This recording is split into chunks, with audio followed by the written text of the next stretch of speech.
지금 날씨가 영하 4도인데 지금 너무 많은 분들이 나와 계셔서 저런 인간 때문에 저희가 이 날씨에 이러고 있는 게 좀 웃기기도 한데요. 정말 여러분께 감사하다는 말씀 드리고 싶습니다. 감사합니다.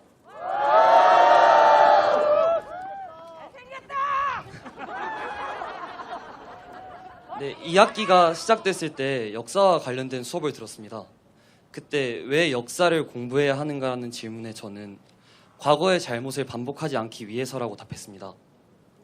3개월이 지난 지금도 제 답은 변함이 없습니다. 한강 작가의 소년이 온다에서 과거가 현재를 도울 수 있는가, 죽은 자가 산자를 살릴 수 있는가 란 말이 있습니다. 깨어있는 국민들은 잔인한 역사를 보았습니다. 광주에서 민주주의를 외치던 시민들이 총에 맞는 것을 보았고, 참정권을 외치던 학생이 군부에 의해 무너지는 것을 보았으며, 정부의 미련한 대응으로 살릴 수 있었던 수많은 생명들의 죽음을 보았습니다. 이러한 과거는 12월 3일 계엄이 선포되자마자 시민들을 국회로 이끌었고, 12월 7일과 14일 그리고 오늘까지 수많은 시민들을 여의도로 불러냈습니다. 역사는 잘못을 반복하지 않도록 국민들을 깨웠고, 과거는 현재를 도왔으며, 죽은 자들은 산자들을 이끌었습니다. 하지만 너무나도 당연한 것들을 지키는데, 그리고 또 그것들을 깨닫는데 너무도 많은 이들이 쓰러졌습니다. 많은 눈물을 흘렸고 많은 피를 흘렸습니다. 2024년에 서울이 있기 전에 1987년에 대한민국이, 그리고 1980년에 광주가 있었습니다. 저희는 끝까지 포기해서는 안 됩니다. 더 이상의 피와 눈물이 흘리지 않기 위해, 당연한 것들을 당연한 것으로 있게 하기 위해 우린 계속해서 끊임없이 수많은 과거와 앞서서 나간 이들과 함께 싸워야 합니다.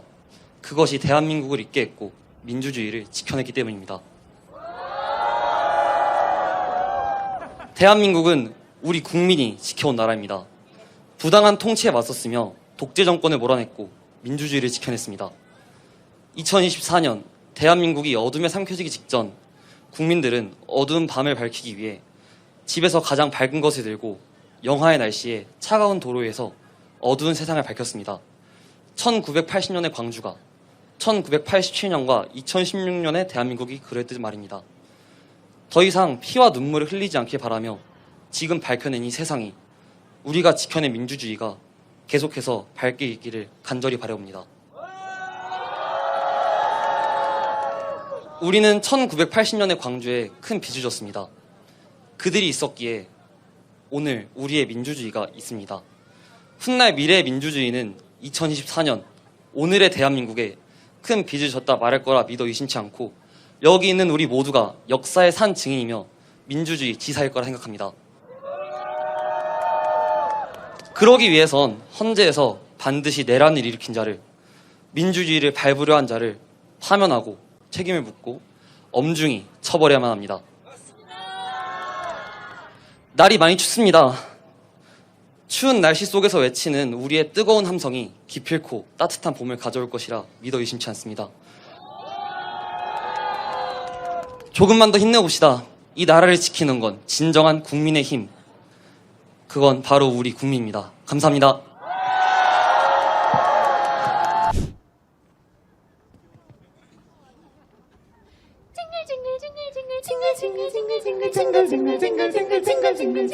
탄핵썰매 빨리 달려 윤석열을 몰아내자.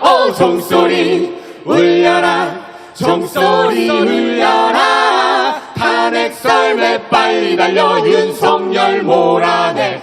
헤이! 종소리 울려라, 종소리 울려라. 기쁜 노래 부르며 우리 빨리 달리자. 흰눈 사이로 썰매를 타고 달리는 기분 상쾌도 하다. 총이 울려서 장단 맞추니 흥겨워서 소리 높여 다 노래 부른다. 종소리 울려라 종소리 울려라 탄핵 썰매 빨리 달려 윤석열 몰아내 헤이 종소리 울려라 종소리 울려라 기쁜 노래 부르며 우리 빨리 달리자. 여러분 안녕하세요.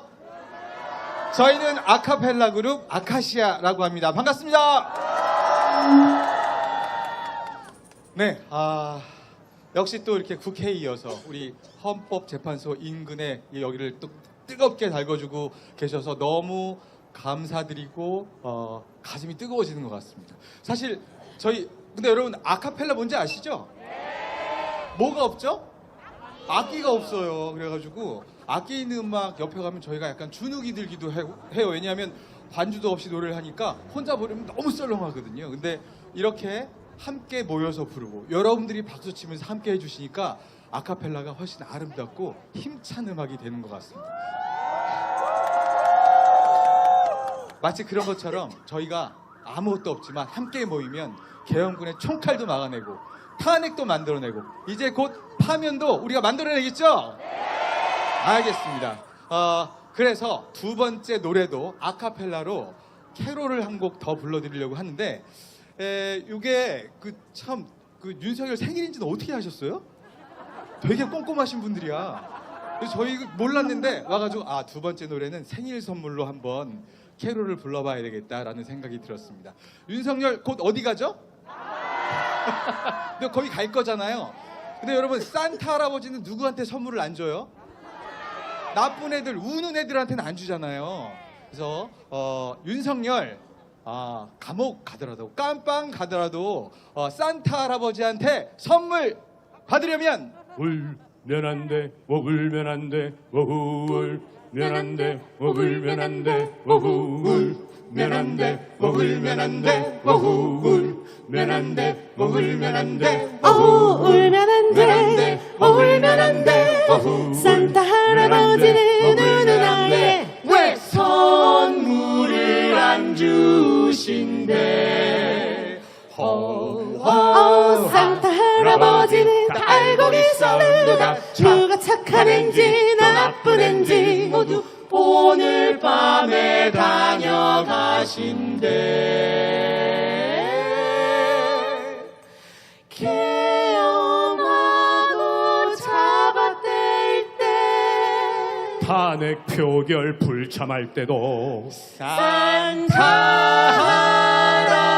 할아버지는 알고 있지 울면 안 돼, 울면 안 돼, 우리 마을의 산타 할아버지 오늘 밤에 다녀가신대. 산타 오 산타 할아버지, 산타 오 산타 할아버지 오늘 밤 울면 안 돼, 울면 안 돼, 우리 마을에 오늘 밤에 다녀가신대. 메리 크리스마스! 예!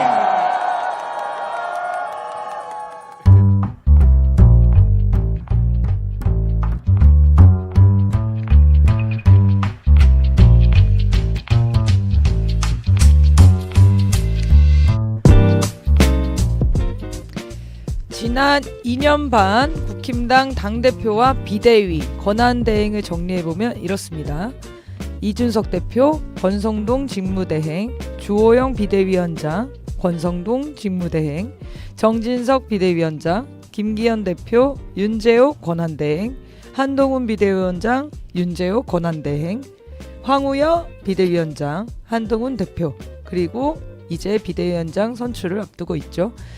당대표는 3번, 비상대책위와 권한대행까지 포함하면 11번이 바뀌었습니다. 이미 정상적인 정당이 아니죠. 이제는 보수를 참칭한 극우 정당의 역사를 끝낼 때가 왔습니다. 다음 비대위원장이 문 닫는 역할이 될 것 같네요. 촛불 시민의 눈으로 세상을 보다 아무튼 촛불입니다. 매일 12시에 시작합니다. 오늘 뉴스 브리핑 구본기의 생활경제가 방송됩니다. 오늘 방송은 변은혜님과 함께하겠습니다. 안녕하세요. 안녕하세요. 목 괜찮으세요? 아니요. 더 안 좋아 보이세요. 말 적게 하십시오. 예. 알겠습니다. 지금 뭐 국힘당 상황 이렇게 정리해놓고 보니까 2년 반 동안 몇 번을 바꿨는지 모르겠어 진짜. 아니 한동훈이 비대위원장을 2번 했구나. 네. 그렇죠. 아니구나. 그리고 비대위원장 한 번, 이번에 대표구나. 권성동도 직무대행을 2번 하고 그래서 진짜 사람이 없는 거예요 지금. 네.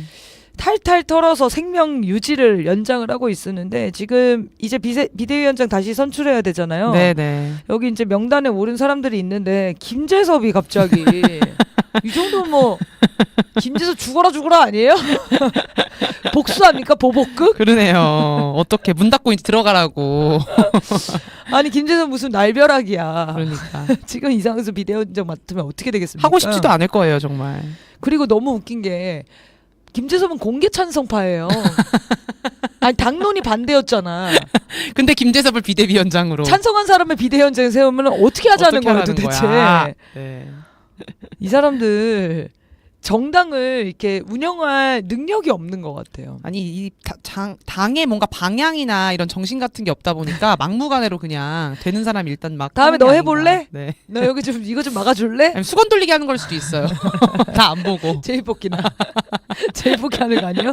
그러지 않고서 김재섭이 등장한 거는 김재섭 웬일이야. 진짜 아이고 탈당하세요. 네, 그게 도대체 낫겠어요. 이 정당에 있어서 무슨 진짜 앞으로 정치 열심히 하고 싶은 마음이라도 있으면 탈당하시는 게 나을 것 같아요. 그리고 뭐 중진인 주호영, 권영세, 나경원, 김기현 뭐 이런 사람들이 언급되고 있는데 뭐 뻔한 다 사람들입니다. 했던 사람들이죠. 네. 더 나올 사람도 없고 그리고 당내 분위기는 뭐냐면 외부에서 절대 영입하지 말자. 무조건 당내에서 해야 된다. 윤석열 한동훈 때문에 완전 하고 떴죠. 근데 내부엔 무슨 사람이 있나? 없지. 나경원, 주호영, 권영세, 김기현이 할 것 같아요? 이 상황에서 한다고 해도 같이 내란 정범으로 국민들이 심판할 텐데 이걸 누가 맞습니까? 특히 이 시기엔 절대 안 맞죠, 진짜로. 국힘당을 해산하시고 새로 정당을 만드시던지 해야 될 거예요. 이거는 끝났어요. 이 당을 지키는 건 의미가 없습니다. 어쨌든 전 김재섭 응원합니다. 탄핵 찬성파가 비대위원장 되면 뭐 다음 뭐 특검도 찬성했을걸요?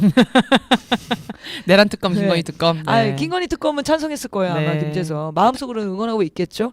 이런 사람 비대위원장 세우면 당이 어떻게 되겠어요. 해체가 답인 것 같습니다. 자 넘어가서요. 지금 원래 경찰, 공수처, 검찰에서 서로 윤석열 신병을 확보하고 수사 경쟁을 막 벌이고 있었는데요. 네. 국민들의 주장은 검찰은 손 떼야 된다였죠. 네. 그래서 지금 이 수사 과정이 조금 정리가 됐어요. 일단 검찰에서 공조본이죠. 공수처로 이첩을 했습니다. 네, 검찰총장과 이제 그 공수처장이 만나가지고 검찰이 이제 윤석열과 이상민 장관 같은 경우 전 장관이죠. 네, 이상민을 넘기겠다, 이첩하겠다. 나머지는 우리가 하겠다 이렇게로 얘기를 했습니다. 그것도 좀 불안하긴 한데 네. 그래서 지금은 이제 대통령 수사는 공수처, 군 수사는 검찰, 그다음 네. 경찰 지휘부 수사는 경찰 이렇게로 정리된 모습이다라고 네. 나오죠. 불안하긴 합니다. 네. 저는 이렇게 불안했는데 이문정 검사님이 네. 페북에 이렇게 글을 썼더라고요. 음. 읽어드릴게요. 번님들과는 달리 저는 검찰의 봐주기 수사를 그리 우려하지 않습니다.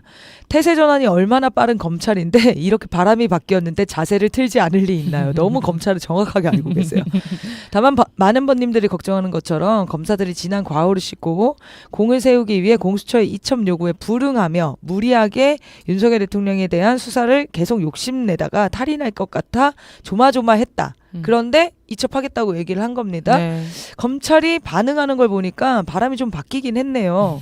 라고 하면서 검찰의 지금 내부 상황을 들려주셨어요. 윤석열을 사냥감으로 두고 지금 모두 다 그쵸. 달려들고 있다고 얘기하잖아요. 네네. 그래서 검찰도 국민들이 원하는 방향으로 수사를 안 하기는 어려운 상황 같아요. 네, 내부 상황은 좀 그런 것 같고 일단은 좀 정리는 됐습니다. 윤석열 수사는 공수처가 맞는 걸로. 근데 네. 이게 결국에는 그 검찰이 기소를 해야 맞아요. 되거든요. 네. 근데 뭐 수사 내용들이 지금 밝혀지는 사항들이 있기 때문에 기소를 안 할 수는 없을 거고요. 네, 그리고 특검이 또 이제 마련되면은 그쪽으로 다 이첩을 또 해야 되기 때문에 네. 특검법이 빨리 시급합니다. 네, 좋습니다. 자, 그리고 이제 노상원 얘기 좀 해보려고 했는데 이 노상원이 생각보다 이 계엄 전국에 완전히 지휘부였더라고요. 아니 어떻게 이럴 수가 있어요, 진짜. 음. 신기한 민간인이잖아요, 사실은. 그러니까 민간인이 네. 군지휘를 받고 군을 지휘하고 있었다는 거예요. 아니 뭐 김건희도 국정을 운영하는데 아니 그럴 거면 본인들이 자리를 그러니까 김건희도 선거를 나오시고 이 노상원은 사람도 잘려서 안 이 돼. 사람 성추행으로 잘렸지. 잘렸잖아. 근데 왜 하냐고. 나라 꼴이 진짜 엉망입니다, 진짜. 도대체 그럼 주요 요직에 있는 사람들은 뭐 하는 사람들이에요? 뭐 하는 사람들이야, 진짜. 벨도 없나 봐. 벨도 그러니까. 없어. 정말 한심하죠. 네. 어쨌든 정보사를 사실상 총지휘하고 계엄 기획, 실행, 심지어 추가 작전까지 준비한 정황이 밝혀졌습니다. 네, 실제 뭐 점조직으로 운영이 정보사가 많이 된다고 하잖아요. 일단은 뭐 안산에서 햄버거 먹으면서 문상호 그리고 김대령, 정대령 불러서 이제 계엄 사전 모의 한 게 있고 판교에 HID를 포함한 38명의 요원들을 대기시킨 거 그리고 TF들이 관련 TF들이 최소 5개에서 10개 팀으로 구성되어 야, 있는데 이렇게 많이 할 네, 노상원으로 다 좀 직보되지 않았을까 이런 추정도 충분히 가능하죠. 계엄 상황관리 TF팀이 이제 공작, 체포, 경호, 경비 등의 임무를 정보사가 맡으려고 했다는 거예요. 네. 준비를 아주 철저히 한 거죠. 그러니까 경고성 계엄이 전혀 아니라는 네. 거죠, 진짜로. 그리고 여기서 또 중요한 그 제보가 그 성관이의 정보사가 출동을 한 거잖아요. 네. 근데 이 팀 말고 그렇죠. 상황관리 TF팀은 완전히 별개로 다른 업무를 했다는 거예요. 그러니까 그러니까요. 그래서 아까 얘기한 공작, 체포, 경호, 경비 등등 이런 것들을 했는데 그중에 정보사가 나중에 계엄 수사본부를 설치해서 요인들이 체포되면은 그걸 수사하는 그런 역할들을 하려고 했다는 거죠. 네. 이게 전두환이 합수부장을 하면서 국방부 장관 그때 막 잡아가지고 네. 영화 보면 나오지 않습니까? 네, 고문하고 음. 그런 것들을 정보사가 하려고 지금 준비했었다는 거예요. 네. 다른 데들은 지금 말을 안 들으니까 정보사가 완전히 김용현 그 라인으로 중심이 되어 있잖아요. 노상원이랑 그러다 보니까. 김용현이 굉장히 가까운 사이라고 네, 하고 네. 학교 후배고. 네. 직접 지시를 받으면서 움직인 거죠. 네, 네. 네. 관련돼서 영상이 하나 있지 않나요? 박선원 의원의 영상 한번 같이 보시죠. 네. 그 모여있는 인원이 38명이었고요. 첫 번째 임무가 성간이에 가서 예. 거기 성간이 직원, 과장하고 핵심 실무자 30명을 납치를 해서 비완 문속으로 데리고 오는 거였어요. 케이블 타이 있지 않습니까? 예. 그걸로 손을 묶고 발을 묶고 두건을 씌우고 데리고 손발을 오죠. 먹어서 두건을 씌우라고? 네, 두건을 씌우고 정상적인 체포가 아니잖아 이거는. 예. 납치죠, 납치.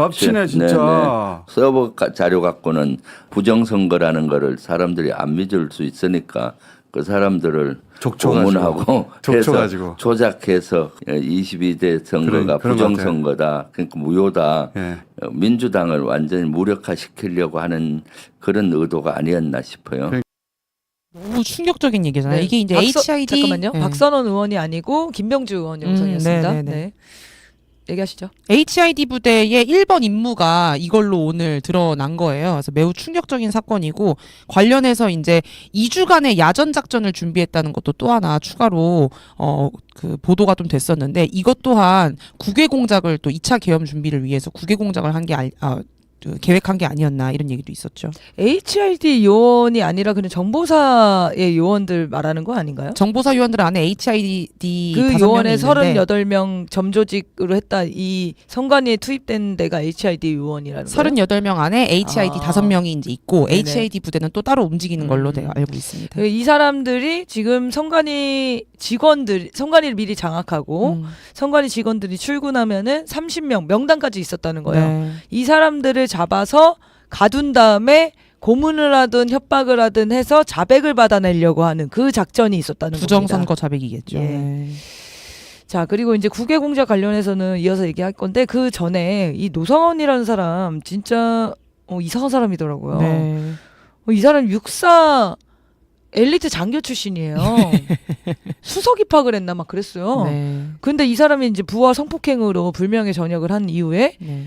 이게 너무 충격적인 건데 무슨 음식점을 했다는 거예요. 근데 무슨 음식을 파는 거냐면 죽은 뱀의 몸에서 난 구더기를 먹여서 키운 닭을 고급 음식점에 대는 사업을 했다는 겁니다. 네. 그래서 미친 사이코라는 얘기 별명이 있던데. 그러니까 약간 사이코패스와 소시오패스 그 중간 네. 그런 것들이 막 상상이 되잖아요. 이런 음식들을 되는 고급 음식점에 가는 사람들은 누구일까요? 일반 시민들이겠죠, 뭐 진짜. 아니죠. 말도 안 되게. 죽은 뱀에서 몸에 난 구더기를 아. 먹여서 키운 닭이라는 거는 특정 음식점이겠구나. 그렇죠. 완전히 어. 특정 음식점이고 굉장히 비싸고 지정해서 먹는 데일 가능성이 높죠. 이런 걸 누가 먹으라면 먹을 거예요? 일반인들이? 전 주술적인 그런 부분도 있는 것 같고. 그러니까 좀 미친 물에서 노는 사람이 아니라는 겁니다. 본인이 만나는 김용현 뭐 보십시오. 지금 김건희까지도 얘기 나와요, 사실은. 그렇죠. 네, 오비들이랑 노상원이 많이 놀았기 때문에. 아니 김건희야말로 먹고 싶은 음식 아니에요 지금 느낌이? 김건희랑 너무 딱 어울리잖아. 죽은 뱀의 몸에서 난 구더기를 먹여서 키운 닭. 죽은 랩인 줄 알았어. 난 여기 지금 뭐가 계속 튀어나오길래 이게 무슨 여기- 말인지 못 알아들어가지고 닭을 얘기하는 거예요. 닭을. 닭이긴 닭인데, 닭인데. 죽은 뱀의 몸에서 난 구더기에 뭐가 나오나 봐. 왜 곰의 웅담 같은데 뭐가 나온다 그러잖아요. 그런 것처럼 이런 근데 건가 보다. 먹고 싶냐고요? 안 먹죠. 그러니까 먹고 싶냐고. 근데 이런 걸 먹는 사람들은 좀 미친 사람들이 아니라는 겁니다. 네.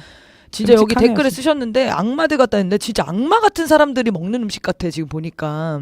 그런 사람들이랑 놀던 사람이다. 어쨌든 그리고 지금 굉장히 희한한 이게 연결해 보니까 요런 흐름이었구나 이제 알 수 있는 정보가 나왔는데 먼저 좀 정리를 하면은 그 인민군복 관련해서 네네. 부승찬 의원이 먼저 얘기를 했어요. 네. 정보사가 국내 업체에 인민군 군복을 주문했고 3주 전에 납품을 받았다. 근데 지금 입찰문이죠? 네. 네, 훈련 여기 영화 보면은 피복 제조 공고. 네. 네. 발부 기간을 보면은 제 9,965부대인데 정보사령부로 알려져 있습니다. 여기서 발주를 했고 지금 받았다는 걸 이미 네. 받았는데 그 다음 넘겨주시죠. 그 주문서가 공개가 됐어요. 네. 근데 주문서가 너무 구체적이야. 네. 별문이 20mm 뭐라 읽어야 돼? 단추로 소매 여밈, 지그재그 차수, 뭐 안에는 어떻게 해야 되는지, 모자 레자는 어떻게 해야 되는지 이런 것들이 다 있죠. 뭐 보면은 이제 혼용률, 뭐 무게는 230 몇 그램 이런 것도 있고요. 네, 주머니 2개, 소매 2개, 뭐 이런 게 있죠. 너무너무 자세히 했는데 여기 입찰 공고 내용을 보면은 인민군 군관복은 30벌 그리고 인민군 하전사 복은 176벌 그래서 한 200벌 정도를 주문한 거예요. 네. 근데 영화 촬영용이라고 했다는 겁니다. 근데 저는 이상했던 게 왜 200벌이나 주문했지? 그러니까 이거는 체포, 암살, 그조로 연결한 거예요. 네. 근데 암살조가 200명이나 투입되지는 않을 거 아니에요. 걸리면 안 되는데. 극소수로 해야 되죠. 근데 인원이 왜 이렇게 많지? 이걸 왜 이렇게 많이 맞췄지? 했는데 생각해 보니까 이거 우크라이나에 보낼 조작 사건을 만들 인민 군복을 입힌 우리 군인 이걸 보내려고 준비했었던 게 아닌가라는 생각이 드는 거죠. 그러면서 이제 나온 얘기가 애초에 이제 요원을 모집할 때 중국어, 러시아어가 가능한 사람을 모집하지 않았어요. 외국어 가능자. 네. 네. 그래서 우리가 방송에서 꾸준히 주장을 했지만 우크라이나에서 조작 사건이 날 수 있다. 인민군이 우리 국군을 혹은 우리 나라 사람을 죽여서 그거를 전시 상태로 만들려고 하는 조작 사건이 있을 거라고 생각했는데 실제로 이 흐름대로라면 200벌의 군복을 입은 200명의 우리 군대가 가서 인민군인 척하고 그럼 우리나라 사람을 죽여야 될 거 아닙니까? 그렇죠. 그럼 미리 이미 국정원에서 파견한 사람 10명이 있었어요. 네. 전황 분석관. 이 사람들이 죽거나 아. 아니면 이 200명 중에 200벌 중에 한 10명 정도는 군부대로 빼고 교전 상황을 만드는 이런 조작 사건을 준비했던 걸로 보여요. 충분히 가능성이 있죠. 네. 왜냐면 홍장원 같은 경우도 그 우크라이나 메모지에 이것저것 쭉 쓰다가 이거 미친 거 아니야 이렇게 하면서 던졌다잖아요. 그러니까요. 그 과정에서도 그런 얘기가 있을 수 있으니까 이건 말도 안 된다 싶은 거죠, 사실은. 아니 근데 나는 홍장원이 네. 원래는 이 조작 사건을 준비한 담당이 홍장원이에요. 맞아, 욕 많이 먹었죠. 홍장원이 우크라이나랑 북한 파병설 가짜로 조작해가지고 그거 계속 뿌렸던 사람이 네. 이 사람 주범이고 조작 사건 준비도 저는 홍장원이 했다고 봐요. 네. 이 200벌 주문까지 다 준비가 됐는데 홍장원이 자리를 박차고 지금 나왔잖아요. 윤석열이 원래는 이제 밝혀진 걸로는 이런 겁니다. 한동훈 등 정치인들을 체포하라는 직접 지시를 받고 이건 말도 안 된다 하면서 지시를 이행 안 했고 그래서 경질됐다라고 밝혔어요 본인이. 네. 이 사람은 진짜 이거는 미친 짓이다 하면서 지시사항을 이행하지 않았다라고 얘기했는데 증언을 했는데 이거는 거짓말 같고요. 홍장원이 수행할 수 없을 정도의 무리스러운 계획 그거를 주문한 게 아니냐. 근데 저는 우크라이나 이 조작 사건은 아니라고 보고 김어준 씨가 그 얘기했잖아요. 미군 몇 명을 죽여서 미국의 북한 폭격을 유도한다. 미군을 죽이라는 지시를 한 게 아닌가? 그래서 홍장원이 이거는 홍장원이 이제 미국 통 아닙니까? 미국 간첩이잖아요. 네. 미국에서 반발할 거다. 그래서 그거를 못 지켰기 때문에 야 이거 윤석열이 미쳤다. 미국도 등지고 이 난리를 치는구나 하면서 박차고 나간 게 아닐까. 국내 인물들까지는 쭉 적다가 네. 미국 인사가 나오니까 네. 이거 미친 거 아니야 이렇게 하면서 그렇게 된 거 아닐까. 네. 그래서 정말 세계 3차 대전 확전. 미국을 어떻게든 이 전쟁에 끌어들이기 위한 계획. 미국은 왜냐하면 계속 전쟁을 안 나게끔 지금 최대한으로 네. 방지하고 있잖아요. 지네 지금 상황이 안 좋으니까. 그렇죠. 그래서 이 우크라이나 조작 사건을 터트리는 거는 저는 이제 홍장원이 날라갔다고 해서 이 사건이 저는 중단됐다고 보지는 않고요. 노상원이 구속됐다고 해서 중단됐을까요? 잘 모르겠는데 이미 현장에서 이거를 지휘관이 날아간다고 해서 그 부대들이 작전 계획을 포기했다라고 보기는 어려울 것 같고요. 여전히 전 진행될 수 있다. 우크라이나에서 일어난 사건은 알 수가 없다. 왜냐면 이번에 나온 보도를 보십시오. 갑자기 북한군이 교전 중에 수백 명이 사망했다면서 맞아요. 갑자기 나왔어요. 사진 나왔잖아요. 젤렌스키가 찍어서 올렸어요. 네, 근데 이 젤렌스키가 뭐라고 주장했냐면 시신 얼굴을 불태우고 있다. 알아보지 못하게. 그럼 어떻게 알아봐요? 근데 북한군인지 만약에 이게 어떻게 알아? 북한군이 아니라면 그러니까 맞아. 일단은 시신 얼굴을 불태우는데 저게 북한군인지 어떻게 알아요? 그러니까, 근데 만약에 이게 우리나라 사람이야. 얼굴을 불태워. 신원을 없애. 이 사람은 사실 인민군이에요. 라고 얘기할 수도 있는 거고. 그러니까 어떤 식으로 조작을 할 건지 모르겠는데 이 젤렌스키가 주장하는 걸 봤을 때는 이 모든 작전들이 아직 여전히 저는 진행 중이라고 봅니다. 이 보도가 어제 나온 보도예요. 그래서 2차 기염 가능성이 충분히 있다 이런 얘기가 더 확실시 되네요. 네. 무섭습니다. 네. 자, 그럼 와중에 지금 뭐 미국과 김건희는 뭐 모르쇠 하면서 하고 있는데요. 미국은 지금 알리바이 뭐 챙기기 정신 없어 보이고요. 네. 그리고 김건희는 관리가 좀 들어간 것 같아요. 건진이 체포되는 걸 보면서 김건희 입막음용으로 건진을 체포하나 이런 생각이 들었었는데 어제 명태균 핸드폰에 김건희랑 통화한 녹취가 있다. 이제 곧 공개될 거다라는 보도가 나왔거든요. 네. 이미 제출한 휴대전화 잠금 패턴을 풀었더니 녹음 파일이 나왔었는데 4년 넘게 쓰던 휴대폰이었고 통화한 전화번호는 김건희 여사였다고 합니다. 이것도 그때 얘기했었잖아요. 윤석열이 야 뭐 내가 뭐 김영선을 밀었는데 공간에서 말이 많네 이렇게 얘기를 했잖아요. 그러고 나서 그 전에 나온 녹취가 뭐였냐면 지인이랑 얘기하는 건데 내가 끊자마자 마누라한테 전화 와서 선생님 윤석열한테 전화했습니다. 이렇게 얘기하는 녹취가 나왔었잖아요. 야. 그럼 그 사이에 김건희랑 통화했다는 걸 우리는 다 추정을 하고 있었지만 네. 그 녹취가 이제 풀렸다. 곧 공개될 거다. 그 말은 김건희를 자꾸 날리려고 하는 움직임들이 진행되고 있다. 김건희 정말 통제하고 싶은데 통제가 잘 안 되는 모양이죠. 지금도 계속 전화 돌린다잖아요. 네. 네. 자, 이런 상황이고요. 그리고 지금 또 밝혀진 내용들 그래서 좀 짚어보겠습니다. 2차 계엄을 준비했었던 정황도 밝혀졌죠? 네, 뭐 지금 보면은 계엄 직전에 초반에부터 좀 보자면 계엄 직전 국무회의는 일일이 전화해서 다 오라고 하는데 계엄 해제 후 국무회의 소집은 굉장히 이제 지연시키려고 애를 쓰는 적들이 곳곳에 많이 보이고 있다 이런 얘기들이 나옵니다. 그래가지고 그때 성원이 안 와가지고 네, 저거 계엄 해제 아직 좀, 못한다고. 못한다고 중간 아니, 브리핑 한번 했죠. 우리가 욕했잖아. 계엄 선포하고 다 자러 갔어요? 왜 모이라는데 안 모여? 근데 알고 보니까 안 불렀어 제대로. 안 불렀고 새벽에 2시 17분쯤에 카톡에 그냥 올렸다는 거예요. 오시라고. 진짜로. 그건 진짜 자다가 말이 안 사람들이 있는 거지. 이게 진짜. 그런데 이 기간 동안 윤석열이 뭘 준비했냐? 우리가 그때 불안했잖아. 국회에서 계엄 해제가 의결됐는데 계엄 해제하겠다라는 대통령 발표가 있어야 해제되는 그렇죠. 거예요. 그래서 다들 그때 국회 안에 있었잖아요. 그 막. 몇 시간 동안 걔가 발표를 안 했어. 네. 이게 뭐지? 어.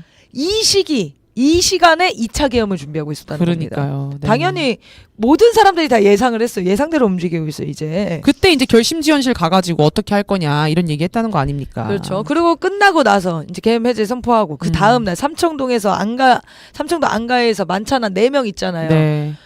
김용현, 뭐 박성재, 박성재, 김주현, 이왕규, 이상민, 이런 사람들. 네. 근데 4명인 줄 알았는데 15명이 모여 있었다는 거예요. 더 있을 수도 있다는 게 있어요 지금. 네. 네. 영상 한번 보시죠. 장경태 의원이 밝혀냈습니다. 안가에 이 일단 들어간 차량만 제가 아는 차량만 7대고요 최소 그 인원만 네 15명 이상 갔기 때문에 그 차를 찍히지 않으려고 택시 타고 간 사람도 있고. 네, 치밀합니다. 근데 중요한 거는 여기 안가에 갔던 사람들이 기가 막히게 다 전화기를 지금 교체하고 있다는 거예요. 어이없는 거는 사용하기 불편해서 바꿨다. 비슷해요. 한번 모이려고 해서 이참에 한번 모였다 이거랑. 연말에. 그리고 다 같이 약속한 거야. 사용하기 다 불편하지 않아? 핸드폰 꺼내봐 하고 다 바꾸는 거야. 열받게. 이런저런 이유로 교체했다. 말이 됩니까 이게? 증거인멸을 하는 거죠. 네. 여기 15명 이상 확인되는 대로 족족 구속시켜야 됩니다. 네. 다 공범입니다. 지금 돌아다니면서 증거인멸하고 돌아다니는 거예요. 지금 2차 계엄을 모의한 작자들. 지금 경찰들이 더 빨리 움직여야 돼요 지금. 아니 근데 정말 나라가 이 모양이어도 돼요? 난 한덕수가 나대는 것도 너무 어이가 없는데 네. 아니 계엄을 내란을 모의하고 2차 내란을 모의하고 진행하고 이런 사람들 주범들 그러니까 모의한 주범들 실행한 사람들은 다 잡혔어요? 모의한 주범들은 이렇게 다 돌아다니는 게 말이 돼요? 근데 그거에 비하면 우리 국민들이 너무 성실하게 자기 생활을 잘하고 계셔 진짜. 아침에 진짜 이거 출근 폭동 일으켜야 돼. 출근길 보면 너무 대단해요. 버스에다 끼셔가지고 출근하는 거 보면은 이런 상황인데도 시민들은 다 이렇게 자기 일상 잘하고 계신데 정신 차려야 됩니다 진짜. 감사한 줄 아세요.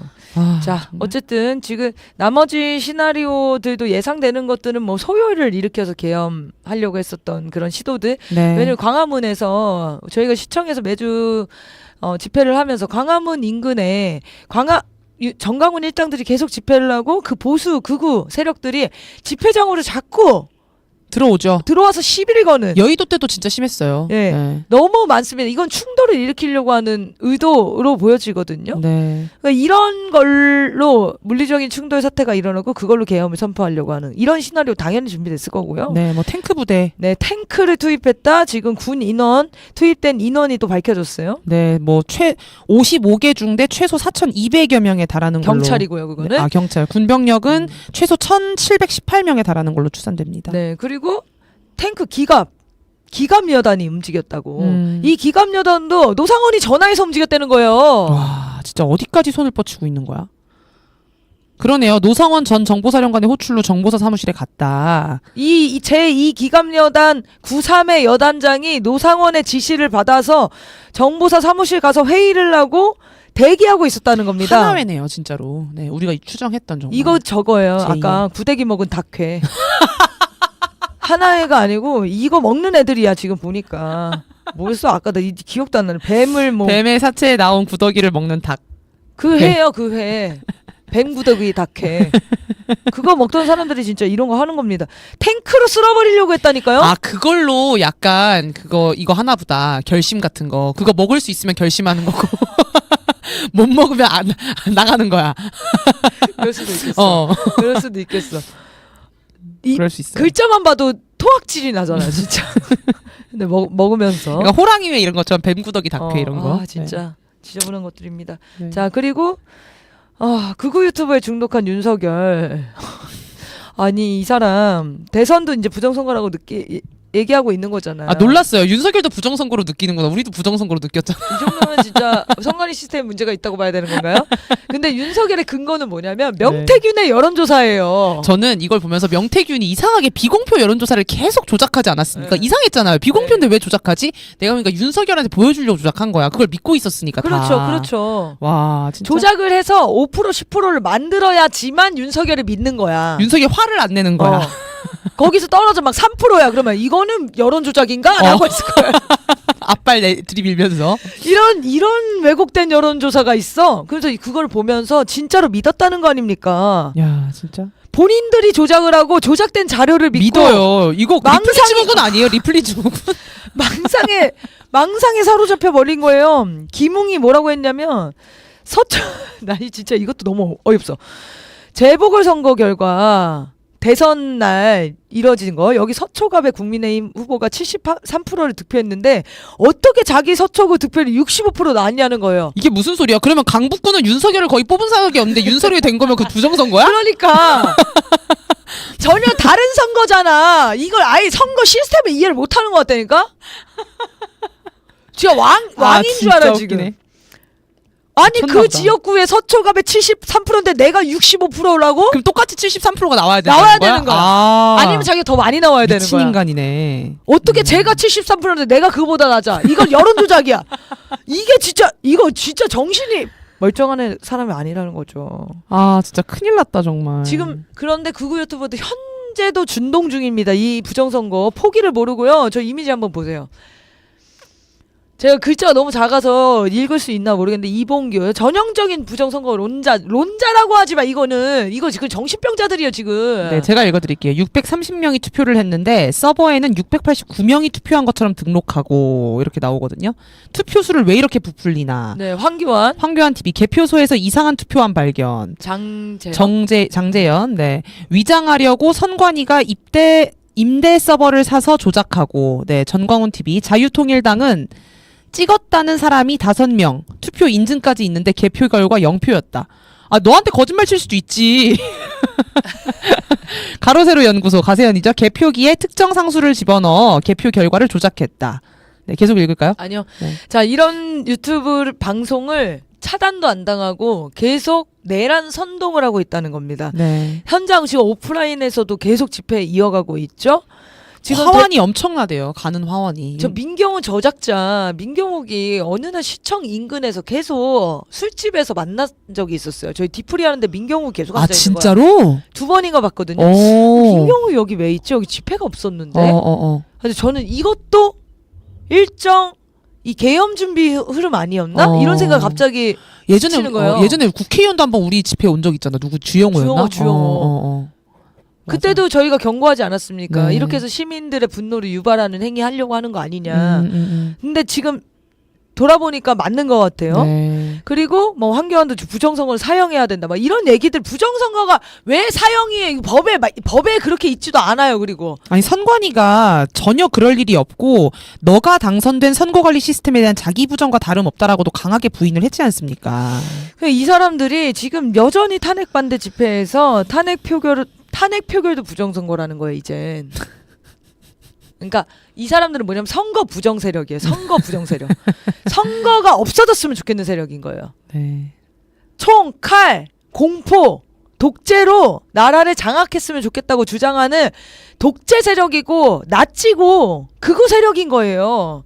그런데 이런 사람들이 표현의 자유가 어디 있어요? 이런 사람들한테 표현의 자유를 왜 줍니까?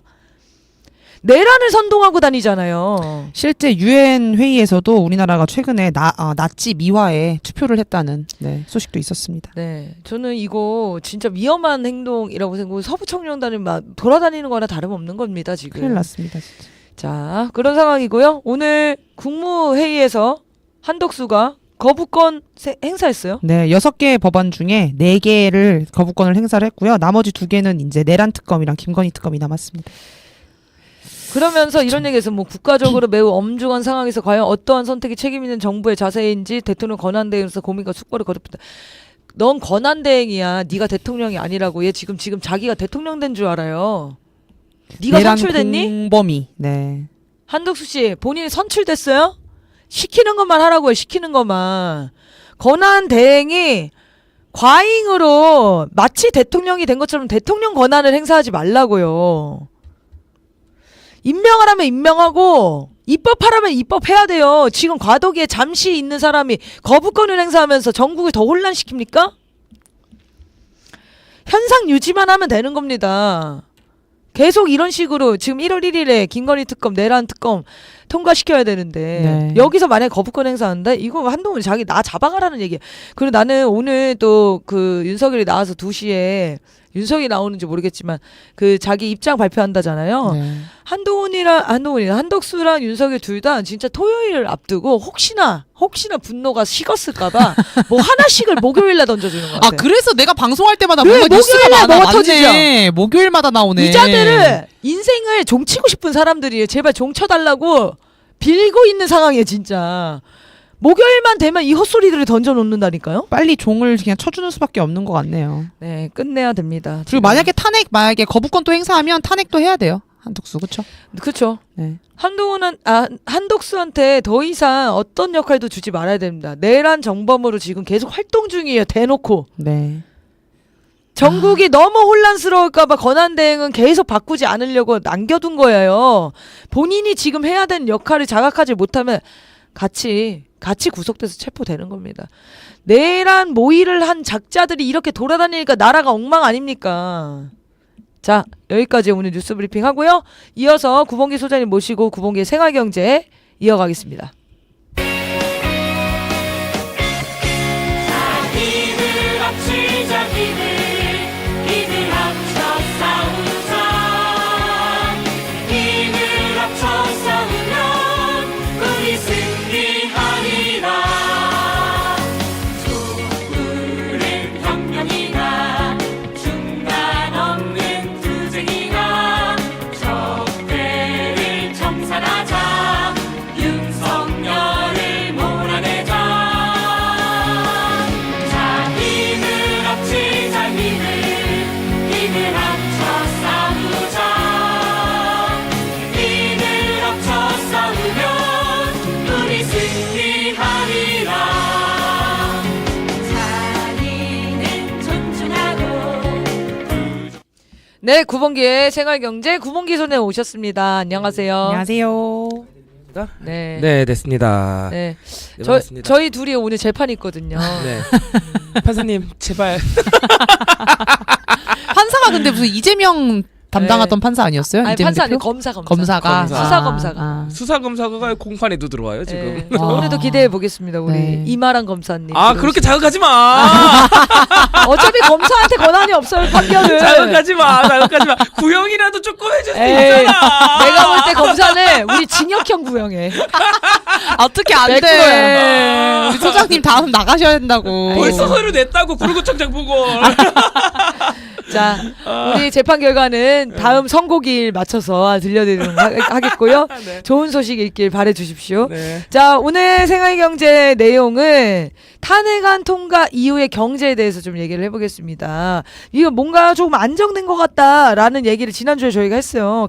가결 전에 했나요, 우리가 그때? 누가 안정됐다고 했어요? 난 아니, 그걸 안정이란 하겠는데. 게 아니라 이게 증가하던 게 멈췄다. 증가하던 게 멈췄다? 증가하던 게? 가결 이후에 아니야. 그 그냥 얘기는 안 했어? 금리를 한 번 더 인하했다. 이적 아, 충격적인 사건이었다. 이 방송이 아니었나 봐. 아, 다른 방송이었나 봐. 죄송합니다. 다른 방송이었어요. 죄송합니다. 지금 발끈하셨잖아요. 누가 그런 얘기했냐고. 전혀 그런 기조가 아닌데 제 머릿속에 있는 기조는요. 죄송합니다. 죄송합니다. 그 불확실성이 탄핵안 가결로 네. 약간 잡힌 게 아닌가라는 기대가 있었는데 아, 그 부분을 짚어야 그건 돼요. 영향은 있었나요? 아, 그 부분을 짚어야 돼요. 일단 네. 먼저 양해 말씀을 드리면은 그래프라든지 데이터 숫자를 하나도 못 가져왔어요. 그러니까 다 있어. 시나리오라든지 이 스토리텔링은 다 있는데 근데 네. 그것들 이제 살을 붙여가지고 보여줘야 되지 않습니까? 그래프 네. 같은 것들. 그런 네. 게 있으면 좋죠. 검색할 시간이 없어. 시간이 없어. 일단 재판을 해야 되기 때문에 오늘 지금 최후 진술 최후 준비하시니까 죄송합니다. 스토리텔링으로. 하루살이처럼 살고 있어요. 지금. 썰 푸는 시간으로 하겠습니다. 자, 그러면 설명해 주시죠. 자, 그 질문. 효과가 있었냐? 네. 일부 있었지. 아. 일부 있었죠. 그 경제에서의 리스크는 리스크 그 자체가 아니고 불확실성이다라고 말씀을 드렸었잖아요. 네. 불확실성이 일부 해소됐죠. 일부 해소됐어. 완전히 해소됐나요? 아니죠. 아닙니다. 네. 오늘 한독수 하는 거 봐. 절대 아닙니다. 한독수 하는 거 뭐라고 이거 지금. 불확실성의 연속입니다, 지금. 네. 촛불이 맞았어. 쉴 틈을 주면 안 돼요. 맞습니다. 저 오자마자 아르기닌 챙겨 먹었어요. 그래가지고 재장전 열이 받아가지고 재장전. 네. 아니 저쪽도 장어 15kg인가 막 들여보내가지고 대통령 56kg. 56kg. 네, 160 장어 인분. 먹었대잖아요. 네. 그래요. 그래서 개헌 끝나고인가? 네, 맞아. 개헌 어. 끝나고 해요. 그래 그래서 누구지 김구 선생님인가 누가 그 아닌가 그 김대중 대통령님이 했던 것 같다. 막 고문당할 때 야 밤새 고문당하면서 이 생각을 했대잖아요. 그래 이들도 이렇게 열심히 사는데 난 더 열심히 살아야 되겠다. 저긴 장어 먹어가면서 하고 있는데 지금 우리는 아르기닌 먹었다. 아 우리 더 열심히 할 싸우자! 거야. 싸우자 이씨. 어쨌든 불확실성이 일부 해소됐어요. 그러니까 지금 이거를 해소해드려야 돼. 언론에서 어떻게 자꾸 오해하게 만드냐 하면은 계엄령 사태 이후 뭐가 어떻게 됐습니다 하면서 그러니까 막 탄핵안 가결 통과 안 되고 또 뭐 폭락했습니다 이런 것들만 막 크게 보도됐잖아요. 네. 그러면서 탄핵소추안이 국회를 통과하게 되면은 오케이 다 만사 오케이라고 생각하게 하는 착각하게 하는 그 효과를 만들어 버린 거예요. 전혀 그렇지 않습니다. 두 가지 측면에서 그렇습니다. 우리나라 경제 산 넘어 산이에요. 첫 번째 경제적 불확실성이 아까 말한 것처럼 완전히 해소되지 않았어요. 아직 그 일부가 해소됐는데 일부가 해소된 상황에서 지금 하는 저쪽 사람들 하는 꼬라지 보니까 이거 지금 이러다 난리 나게 생겼어. 지금 그거 이재명만 아니면 된다 이거잖아요. 네. 예. 자 봐요. 그 세계 투자자들이라고 해볼까요? 그냥 투자자들 입장에서 계엄을 한 이 세력들이 다시 정권을 획득한다? 무엇? 이걸 어떻게 믿어? 끝나는 거야. 완전히 끝나는 거야. 어쨌든 불확실성이 일부 해소됐다. 그래서 일부 해소된 거가 보면은 그 효과로 일단은 주식시장은 그러니까 원래대로 와가지고 안착을 좀 했어요. 그래요? 근데 최근에 밝혀진 거에 따르면 국회에서 이것도 이제 밝혀낸 건데 연기금을 때려박았다 그래요. 네네. 연기금을 때려박아가지고 일단은 받쳐냈고. 근데 환율 지금 난 환율이 아니 이거는 거의 코인이야 지금 이 정도는 지금 그래요? 오늘도 우리가 제일 중요하다는 게 언제라고 얼마대라고 했죠? 1,400원대? 1,400원대. 1,400원대면 위기 상황이다. 네. 1,450원 지금 왔다 갔다 하고 있어요 지금. 지금 이거 IMF 이후 최고 수준이에요 지금 이 정도면은 지금. 예. 환율도 지금 계속 불안정하고. 하여튼 정치적인 불확실성이 완전히 제거되지 않은 상태다 첫 번째. 그리고 두 번째. 우리가 지금 겪고 있는 이 경제 상황 지금 너무 힘들지 않습니까? 네. 이게 비단 계엄령 12.3 이 사태, 그러니까 내란 사태 때문에 빚어진 거다? OX? X 당연하죠. 그래서 딱 지금 변호님이 말씀 잘하셨던 게 그 계엄령 12월 3일 터지기 5일 전 뉴스를 제가 다시 소환해가지고 한번 여기서 브리핑하는 시간을 가졌어요. 네. 한국은행이 10월 달에도 기준금리 인하했는데 11월 달에도 연속으로 인하했고 네. 기준금리 연속 인하는 경제 위기 때마다 하는 거였다. 그렇게 하면서 이렇게 진단을 했다라고 했어요. 미국 대선 한국 경제가 예상 못했고 대선이랑 상하이 의원 선거. 그리고 두 번째가 모델을 계속 돌려보는데 모델을 돌려봤더니 야 이거 수출 완전 꺾였다. 예, 트럼프 정부 들어서지도 않았는데 수출 완전히 꺾여가지고 2025년 수출 그 증가율을 반토막으로 냈다 지금. 반토막으로 내서 경제 성장률까지 내렸다. 그렇게 하고 나서 한국은행이 가지고 있는 것은 할 수 있는 것은 통화 정책밖에 없으니까 재정 정책을 쓸 수가 없잖아요. 정부가 아니니까. 우리가 할 수 있는 건 이거밖에 없어가지고서 금리 한 단계 더 낮추게 됐습니다. 라고 사실 대한민국 경제 큰 위기입니다라고 발표를 하고 5일 뒤에 계엄이 터진 거예요. 그러니까 이 탄핵 정국이 수습이 된다 하더라도 그 이전에 있던 위기 상황들은 여전히 잔존해요. 그래서 지금 여전히 위험한 상태다라고까지 일단은 말씀을 드릴게요. 그러면 네. 우리는 어떻게 해요?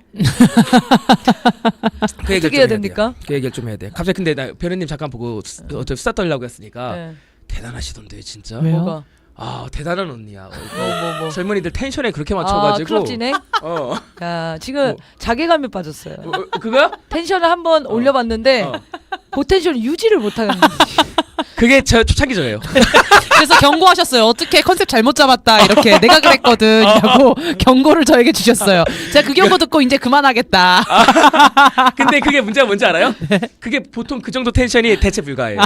그렇죠. 못해요. 그건 못해요. 저도 못해요. 그냥 저도 못해요. 여성 텐션이야. 이거 여성 하이 텐션이기 때문에 이거 못해.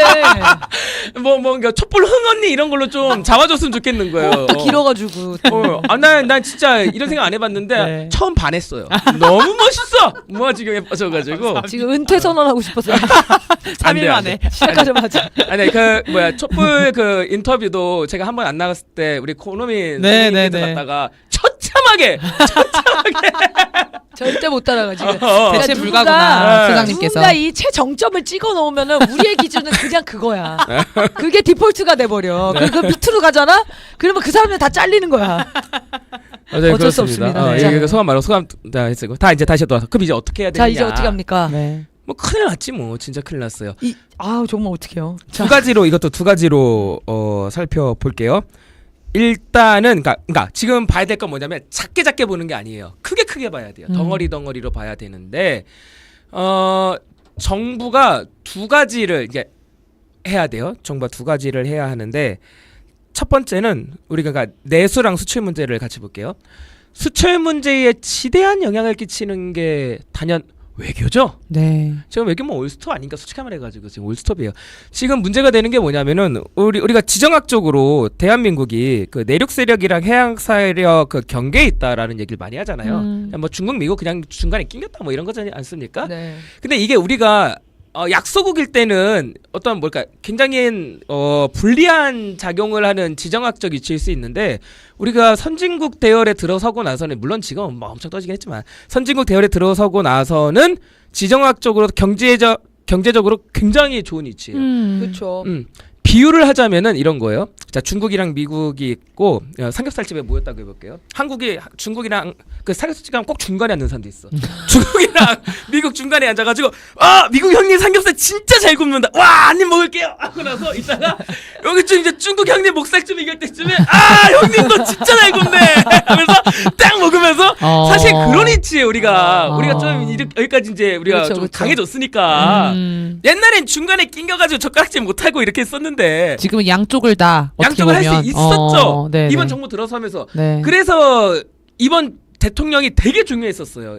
그러니까 이제는 쫓아가는 게 아니라 한 발 더 한 발 더 나아가는 이제 어떤 전략들을 펼쳤어야 됐는데 근데 뭐 윤석열이 들어서고 나서 어떻게 했는지 아십니까? 다시 비유로 돌아볼게요. 중국이 굽는 목살 별로 의자 빼가지고 나 미국 형님 옆에 앉아야지. 비유 좋다. 비유 좋아. 등 아예 돌려버리고 좋아요. 짠도 미국이랑만 하고. 그러니까 미국 형님 야 이 새끼야 너 어디서 진짜 고기 구워 야 너 지갑 열어봐 이 새끼야 너 얼마 있어 네가 계산해 지금 이렇게 된 거란 말이에요 지금 이게 완전히 지금 비유 아주 비유 찰떡이다. 네. 이유가 잘 네. 찰떡이지 않습니까? 네. 지금 이 황금 같은 기회를 이따위 외교를 해가지고서 뒤통수나 얻어 쳐맞고 말이야 진짜 지금 그런 건데 이걸 빨리 돌려야 돼. 그래서 중요한 게 근데 이거는 문제는 뭐냐? 다음 정부가 해야 되는 거예요. 이거는 지금 무정부 상태라는 거잖아요. 네. 그래서 이 부분은 급하게 어떻게 해야 되느냐?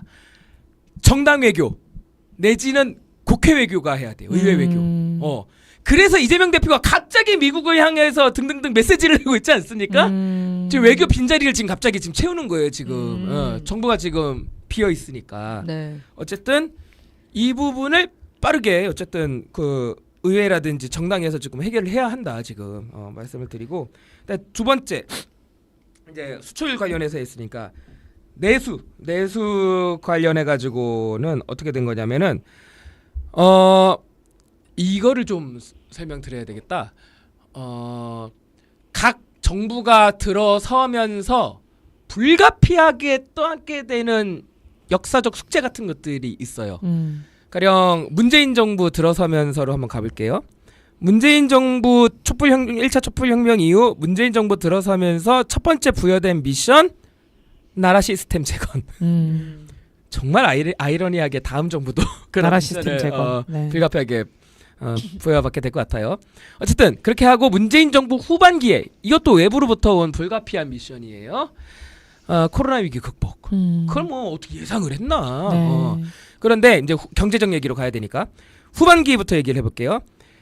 문재인 정부가 그 코로나 위기 극복이라는 그 미션을 수행하면서 되게 폭력적인 조처를 취했어요. 엄청나게 폭력적인 조처. 자영업 하시는 분들 문을 강제로 닫게 만들었어. 문을 강제로 닫게. 그쵸. 몇 시 약간 이후에 통금같이. 사람들 문 닫아라부터 네네. 해가지고 맞아요. 2인 3인만 맞아요. 모여서. 네. 이게 얼마나 충격적인 겁니까? 그쵸. 취미로 장사하는 사람들 없어요. 그쵸. 그거 한 달 벌어가지고서 아이들 학원비 내고 뭐 공과금 내고 그렇게 사는 거예요.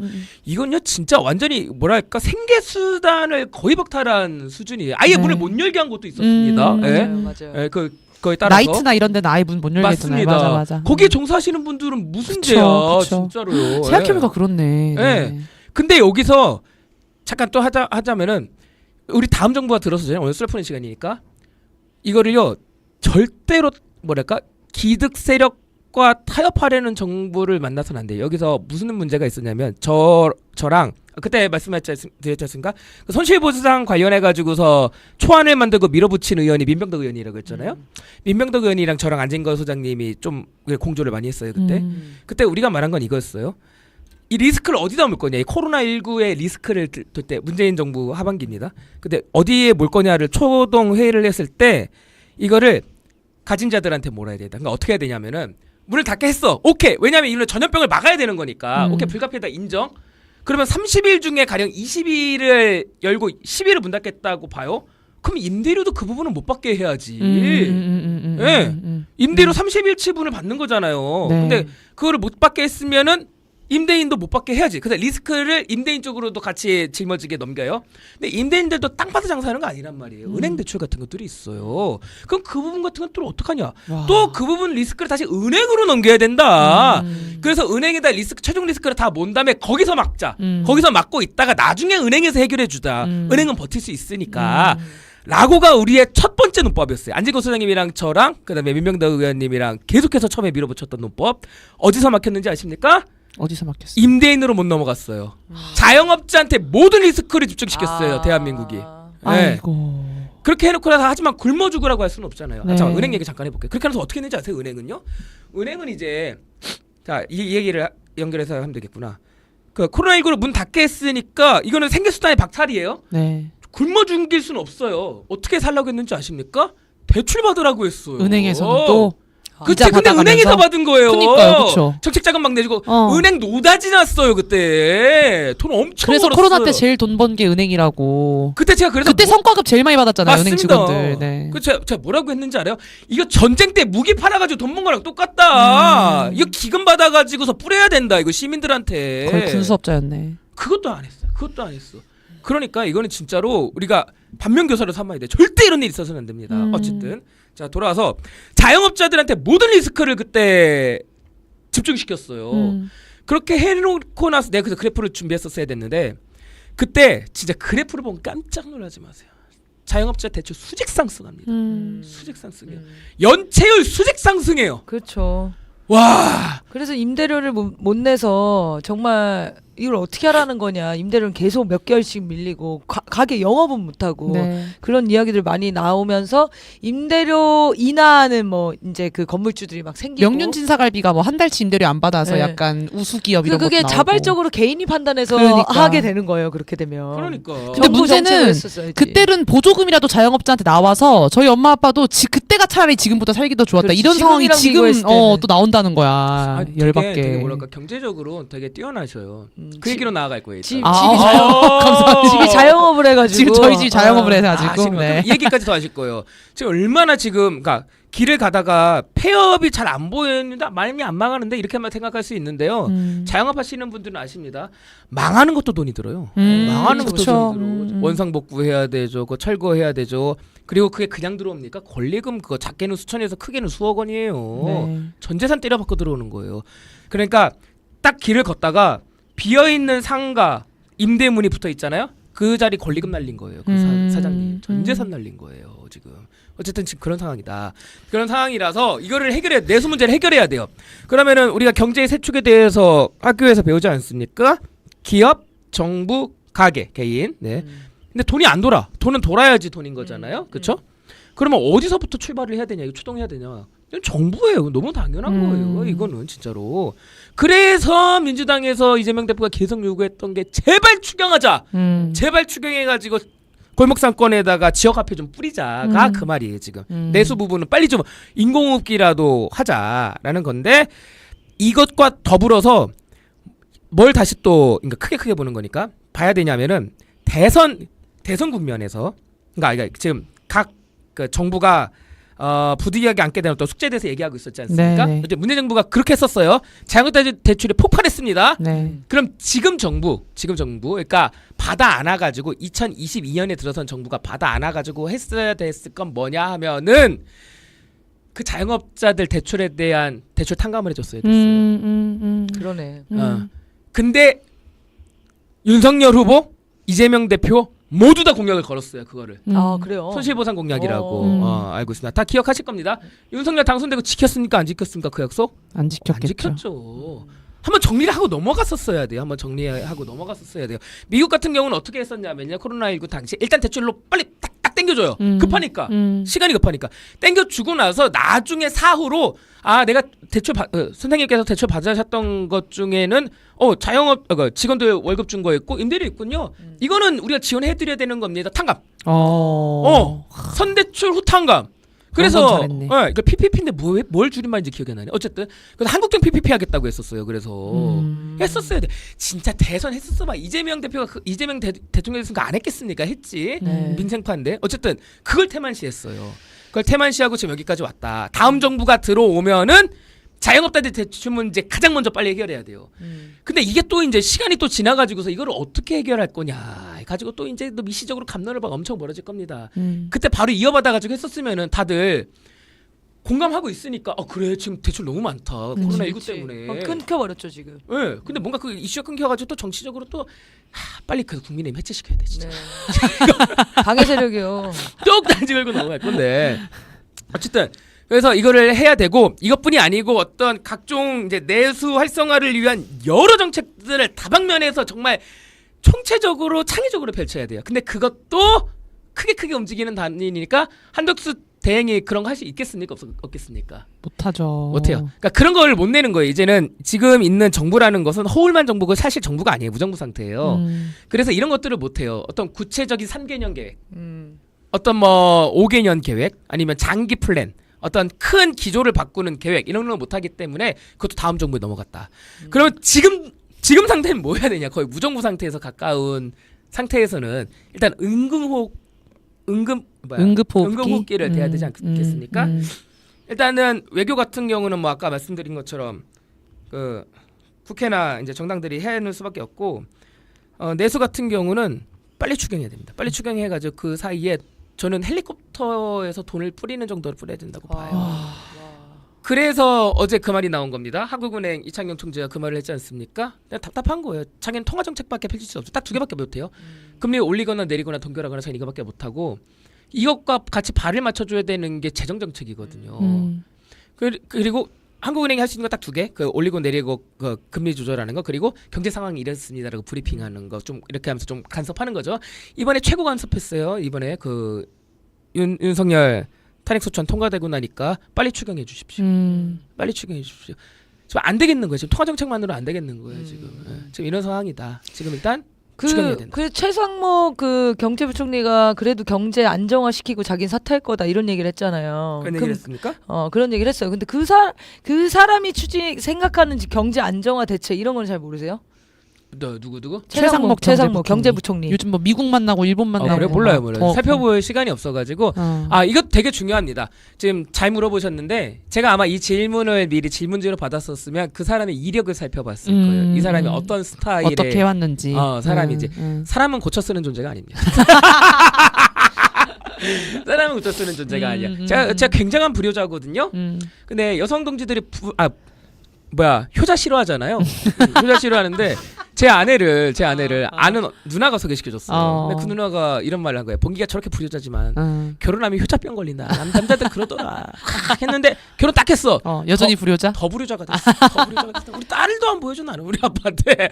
자 그러니까 그 누나가 말을 하더라고요. 사람은 고쳐 쓰는 게 아니다. 확실히 널 보고 알았다. 아니 최상목은 이렇게 얘기했네요. 정부는 우리 기업이 흔들림 없이 투자 활동을 이어갈 수 있도록 적극 뒷받침하겠다. 이게 계획이에요.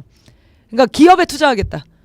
기업이 투자를 잘할 수 있도록 규제 완화하고 이런 거겠죠, 뭐 방법이. 그러니까 그 얘기를 하려다 그런 거예요. 제가 왜 그 사람의 과거를 본다고 했었냐면 지금 말씀을 잘하신 게 그러니까 사건 그 자체로 의미가 없어요. 그러니까 모든 현상을 바라볼 때의 어떤 렌즈 같은 건데 가령 비가 온다 현상이죠. 비가 오는 사건이 일어났어요. 이게 어떤 의미를 가져요? 이 정보값이? 대책을 얼른 마련해서 비가 안 맞게. 맥락을 더한 거예요. 자 보세요. 이건 아무 의미도 없어요. 이 비가 온다라는 것이 가뭄에 비를 애타게 기다리던 농민에게 온 정보값이라면 이거는 기쁜 비예요. 정말 좋은 비예요. 맥락이 더니까 의미가 생기죠. 반대로 말해볼게요. 반대로. 네. 소풍날 받아놓고 기다리던 초등이었어. 비 오면 싫지. 슬픈 비예요. 네. 모든 사건은 사건 그 자체로 의미가 없어요. 그래서 지금 이 경제 위기 상황 자체도 사실은 그 자체로는 의미가 없어요. 이거를 가지고 누구의 맥락으로 볼 것인가가 이제 의미를 가지는 건데, 그럼 경제 정책을 펼칠 때도 이 단위를 두고 약자의 입장에서 맥락적으로 사고를 하는 사람이냐, 아니면 가진 자의 입장에서 맥락적 사고를 하는 사람이냐를 봐야 돼요. 그래서 정치 영역에서 활동하는 정치인들에게 가장 중요한 덕목은 예측 가능성이에요. 예측 가능. 수박이라는 말 쓰지 않습니까? 네. 겉과 속이 다르다는 거예요.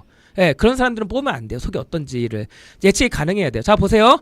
김지선 사회자 국회로 보내면 뭐 하고 있을 것 같아요? 지금이랑 똑같은 짓 하고 있겠지 뭐. 집회하고 있을 것 같아요. 국회 안에서. 국회 안에서 집회 개최하고.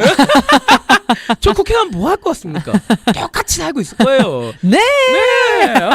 이런 거예요. 예측 가능성이. 좋다. 네. 예측 가능성이. 그러니까 뭐 어디서 환상적인 뭐 저 사람이 이런 말을 했네. 와, 좋다가 아니에요. 그 사람이 말 하나하나를 보지 말고 그 사람이 어떤 맥락으로 살아왔고 어떤 맥락으로 정책들을 썼는지들을 봐야 하는데 지금 현재 윤석열만 직무정지가 된 상황이잖아요. 거기에 있었던 어떤 경제관료 등등은 여전히 윤석열 사람들이란 말이에요. 그렇죠. 그럼 과거의 맥락에서 탈맥락을 해서 정책을 할 리가 펼 없죠. 가능성은 없습니다. 없어요. 단언컨대 없어요. 단언컨대 없습니다. 그러니까 이런 경제 위기 상황에서도 기업들이 손해 볼까? 그런 것들을 마지막까지 챙기고 나가겠다는 게 지금 최상목의 입장인 거예요. 네, 그러네요. 단언컨대 없어요. 네. 그래서 지금 제일 야당도 아니지 이제 제1당이지. 지금 야당이 어디 있어 지금? 제 2당입니다. 제 2당.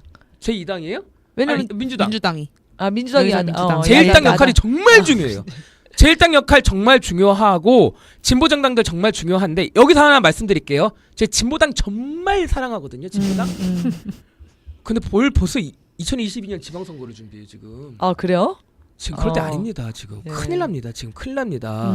지금 어서 거기서 시선 다시 돌아오셔가지고 현재로 갖고 와서 지금 위기 관리하는 데다 힘 모아주셔야 됩니다. 지금. 지금 이거를 잘 해결하는 사람이 지방선거에서 이깁니다. 이깁니다. 네. 근데 깜짝 놀란 게 이틀 전인가 진보당은 앞서서 지방선거를 준비하겠습니다라고 하면서 딱 공식 발표를 깜짝 놀랐어요. 지금 큰일 납니다. 그렇군요. 지금. 예. 지금 경제도 지금 망가지기 직전입니다. 어쨌든 그렇습니다. 총력을 다해야 될 시기죠 지금. 네. 어쨌든 그 윤석열 때문에 일어난 경제 위기가 아니죠. 윤석열 때문에 일어난 건 맞지. 더 극화시켰죠. 맞지. 네. 2년 반 격화시켰죠. 동안 그렇죠. 그게 악화된 거는 윤석열 때문이고 윤석열이 파면이 되고 돼야 불화식성이 조금이라도 줄어드는 건데 그럼에도 불구하고 이미 회복이 어려운 경제 상황이다. 이걸 회복하려면 구봉기 소장님은 헬리콥터로 돈을 뿌리는 정도로 내수를 진작시켜야 된다. 이 얘기인 네, 거잖아요. 맞습니다. 그리고 그 얘기까지 어제 썰푸는 거니까 이게 그래서 이런 사람들을 경계하세요. 숫자로 말하는 사람들을 경계하세요. 경제 정책이라든지 행정 관련해서 정책 또 정치 영역에서 국회에서 활동하는 사람들 중에 숫자로 말하는 사람들 조심하세요. 그 맥락적 사고의 의미에서 좀 땡겨가지고 다시 말씀을 하자면은 경제라든지 사람들 먹고 사는 문제를 잘 접근하고 마음씨를 가진 사람들은요 숫자에서 사람들 생활을 읽어내는 사람들이에요. 가령 물가가 막 오른다고 했을 때 라면값 오르는 거를 뭐 20원 30원 올랐습니다 이렇게 말하는 사람은요 아웃이에요. 그러네. 아웃이에요. 그 숫자에서 이거 어떡하지?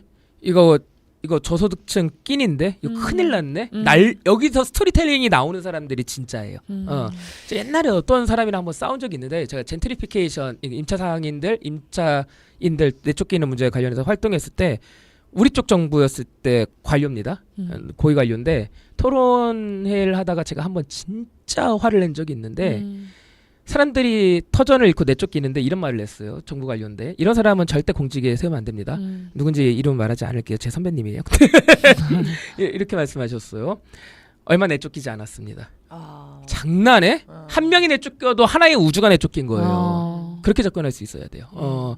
우리 그런 세상 만들어야 돼요. 이제는 진짜 우리가 새로 쓸 세상은요.